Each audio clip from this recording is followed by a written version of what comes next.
it's a good time to be Damian Priest, obviously. This has got to be the best year of your career. Um, was there a moment in this last year where it kind of clicked for you of like, huh, this is huge for me? It's hard to tell, man. There was a lot of moments this past year. It was just a combination of things. I don't know if there was any one moment because there was a few moments where I'm like, this is happening. Everything I wanted, like, man, I'm here. I'm doing it. Whether it was Puerto Rico, whether it was winning the undisputed tag team championships, Money in the Bank. We just had a lot of cool moments. Survivor Series being in the War Games match. It was just a lot of cool stuff that happened this year that I'm obviously grateful for. But like, I feel like I'm at a place where this was the destiny, right? Like to live forever, my name, and I'm here. I've etched my name in stone in WWE lore, and it's what I wanted. So here we are. Here we are. We obviously you got winning the undisputed tag team titles. I feel like it's safe to say that a few years ago the tag titles maybe didn't mean as much as they have in recent years. Did you notice that there was more of a kind of importance placed on the tag team titles, and now they're a big part of the show. They've main evented the show. How do you feel about that? Yeah, I think it goes without saying that unfortunately there was a time where the tag team titles kind of fell off a little bit, and they weren't as important as they should be. And then obviously the focus came back. I mean, WrestleMania main event, tag team titles, like that's a wild one. Like no one could have predicted that one, right? That the tag team championships would be the main event of one of the nights in WrestleMania. So that tells you everything you need to know as far as where they are now, as far as importance. So you take that, and then Finn Balor and I, winning these championships twice. It's wild, and it's so cool to know that we're a part of something that's important, and it's neat to know that we're carrying that tradition of making sure that the titles stay important, and we take pride in that. We don't want the titles to fall off again. I don't think anybody does. So you can tell by how many people want the tag team championships. It's not just tag teams; it's individual big stars that kind of want to team up with somebody to take the titles from us, and I think that's awesome. Just yeah, come at us, boys. Because we're here and we're staying. So it's pretty neat. And it is kind of cool that if you go into WrestleMania this year and it's you and Finn defend the titles, that maybe like 5 years ago might have been like, oh, we're only doing the tag titles because it might not get some time, but now like there could be serious time. It could be a main event. Like the options are much more open, which is cool. Exactly. It's especially during Mania season, knowing that being a tag team champion going into WrestleMania, you're going to be in a high profile angle or match or just something. I think to me that's what we want. That all we want to do is do something important, and having the tag team championships, we're there. So it makes life a little easier. Yeah, for sure. I do need to ask to peek behind the curtain a little bit. Our truth is part of the Judgment Day. I mean, how close have you come to, in a segment or whatever, you've got to play the Damian Priest role, you've got to have a stern face. How close has he got you to crack? I think you know the answer to this question is why you're asking it. He hasn't gotten close to cracking me. I've been cracked. I'm open. I'm scrambled. Like he got me. It's unbelievable. I could go in and I know what he's going to do. I know he's going to try to do that. I know he's going to try to break me and make me laugh. Like that's what he does. And no matter how hard you try, no matter how much you're expecting him to say something, it doesn't matter. You look at his face and in his delivery, it's impossible to stay serious. I don't know. I don't know. Maybe some can do it, but I'm not one. And I'm usually pretty good at not laughing. I'm a pretty serious person, especially when I need to be. But that guy, man, he'll break anybody. I really do believe that, and he's gotten me a few times. I think I could hold my stuff together now, But for a few times, especially when we were starting, I had no chance. I mean, so because the Judgment Day is such a high-profile faction and it's a big part of the show. I mean, when it was pitched that our truth is going to be involved, was there any trepidation about how that was going to go, or did you guys kind of see what it could be before it even happened? It wasn't even a thing of him being involved. It was just, we show up to work and we got segments to do, and we gotta, whether it's be backstage with somebody, in the ring with somebody, or have a match with somebody, that's normal work. And that's all it was. It was, today you're gonna do, have an interaction with our truth.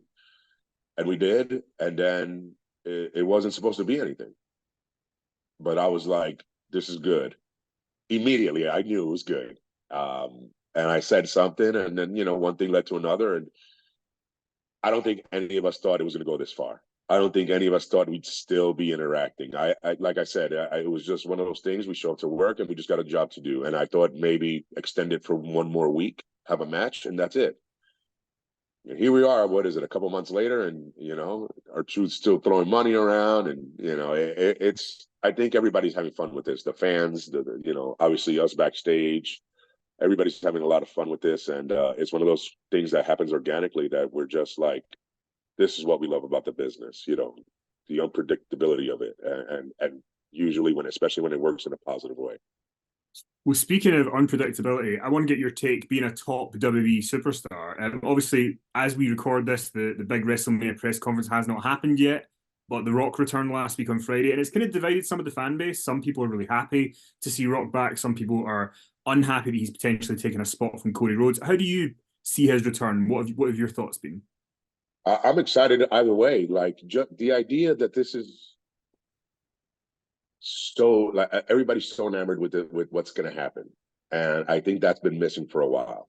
With the unpredictable, where everybody's spoiled nowadays. With social media and whatnot, and this idea of, give me what I want right now, or else, and I need to know everything. I need you to spoil everything for me right now. But that's not happening.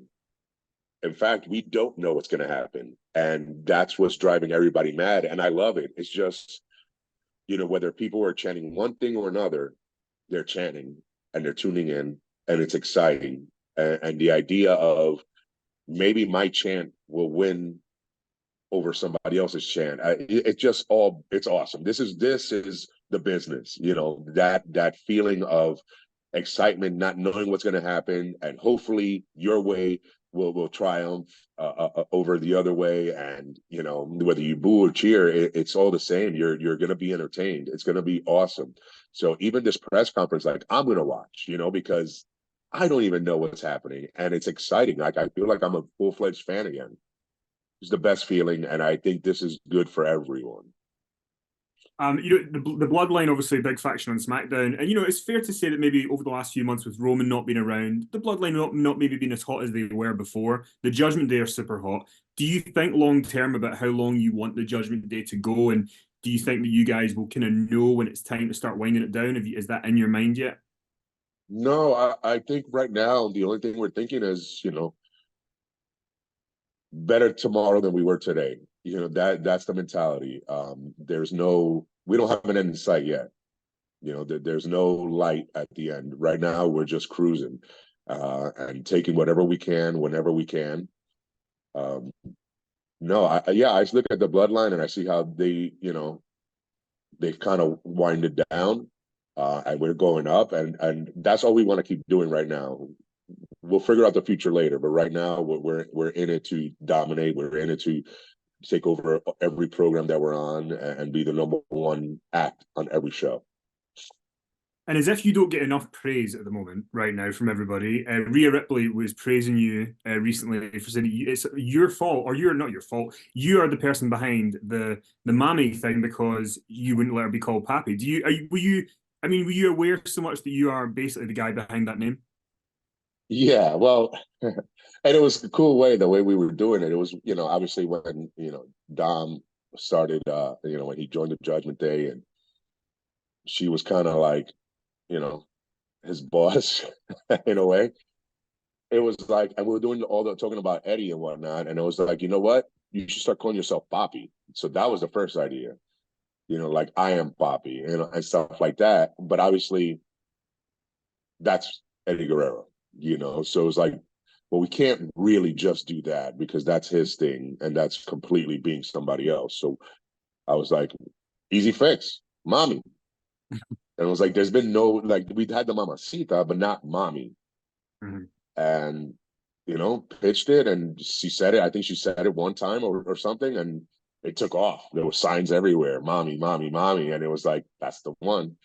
So it's cool. Like, but we help each other. This is what we do. We've gotten so close, all of us, that all we do is pitch things for each other and try to improve each other, give each other advice. So that was just part of the process of what we do for each other. This time it was me, but it could have easily been Finn, or Dom pitching something for her at the time. So it's cool to know that she gave me credit, but obviously it's Rhea Ripley. If it's anybody else, it doesn't work. For sure. I think, we mentioned at the beginning about the Bad Bunny match in Puerto Rico last year. You teamed with him before, then you guys are having this match. Take us back to that day and the experience, and you can tell us about, did you expect it to be as big a success as it was, and what are your memories of it? So I know heading into Puerto Rico with Bad Bunny, there was obviously a lot of people weren't sure, and there was a lot of doubts. How good is this going to be? And I think that was the main reason why we weren't the main event, why the show wasn't just about us. I mean, it was more about Bunny anyway. But then it became also about the guys that were in the main event. I think there was just in case. I had faith, and I knew how hard he was working. Bad Bunny was for this event and for this match, and how bad he wanted it to succeed, and I did too.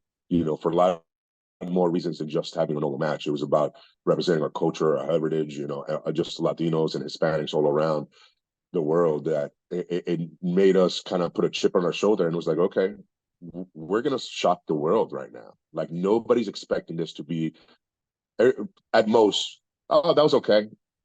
But we knew, I had it in me that I knew it was going to be more, and I knew we could do more, and we were going to shock the world. And I think we were even more proud of the response after, where everybody was like, where did that come from? And it was like, never doubt me again. That was like the mentality.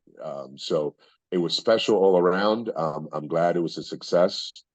Now, obviously, when you have events like this, if they don't succeed, the company just won't go back. It is what it is. But it was a success. And now I know the door's open for a return to Puerto Rico. And more so, it opens up the door for other, let's say Latin countries and other opportunities. And now having opportunities like going to Perth, obviously we were in London last year. It's doing big PLEs in other places outside the immediate United States. That's exciting, knowing that we could reach different fans all around the world and bring something special to them that's not normally there for them. That is just as exciting for us as it is for them. And the last thing I want to ask you, obviously I've asked you about all your successes, all your triumphs in WWE, but I do need to ask you about one thing that maybe wasn't as much of a triumph, and it is the match at WrestleMania Backlash in 2021 with The Miz, with the Zombies and the Army of the Dead tie-in.